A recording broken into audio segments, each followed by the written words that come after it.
Eksistensi dolar Amerika Serikat sebagai mata uang utama dunia terancam. Pasalnya, gelombang dedolarisasi berlangsung semakin masif di banyak negara. Dedolarisasi dianggap sebagai jalan untuk memperkuat kedaulatan ekonomi, menghindari risiko politik, serta menciptakan sistem keuangan global yang lebih seimbang dan adil. Lebih dari 70 negara kini aktif mengurangi penggunaan dolar AS dalam perdagangan internasional.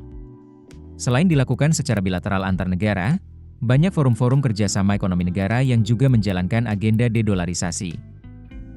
Salah satunya adalah Forum BRICS yang beranggotakan Brasil, Rusia, India, Tiongkok, Afrika Selatan, dan Indonesia.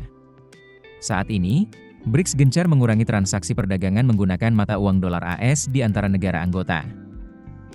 Dedolarisasi juga melanda negara-negara di kawasan ASEAN sama seperti BRICS. Forum Kerjasama Negara-Negara Asia Tenggara juga gencar menerapkan penyelesaian transaksi dengan mata uang lokal. Negara-negara ekonomi terbesar Asia termasuk Indonesia juga sepakat mengadopsi mekanisme pembiayaan cepat berbasis mata uang regional, terutama Yuan Cina, menggantikan dolar AS. Langkah itu diikuti Cina yang juga semakin masif mempromosikan Yuan, hingga mendominasi 47% transaksi perdagangan global. Beralih ke belahan negara lain, kelompok persemakmuran negara-negara merdeka termasuk Rusia dan Kazakhstan, mencatatkan 85% transaksi lintas batas kini menggunakan mata uang lokal. Selanjutnya, Uni Ekonomi Eurasia yang beranggotakan Rusia, Armenia, Belarusia, Kazakhstan, dan Kirgistan mengonfirmasi bahwa mereka telah menyelesaikan 93% atau 100 miliar dolar AS perdagangan dalam mata uang nasional. Iran dan Rusia juga resmi menghapus dolar dalam perdagangan bilateral, beralih ke rubel dan rial. Di Eropa, sentimen serupa muncul ketika para pejabat bank sentral mempertanyakan ketergantungan mereka pada Federal Reserve.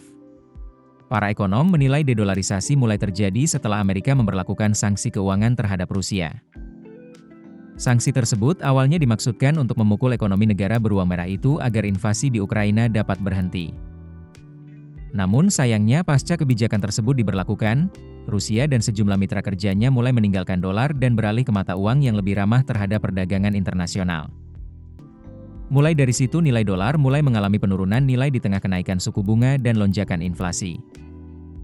Pelemahan dolar AS bahkan berbanding lurus dengan realisasi pertumbuhan ekonomi AS kuartal 1 yang lebih kecil dari perkiraan, di mana ekonomi AS hanya tumbuh di level 1,1% year on year. Perkembangan ini menunjukkan dedolarisasi berakselerasi dengan cepat untuk meninggalkan dolar AS.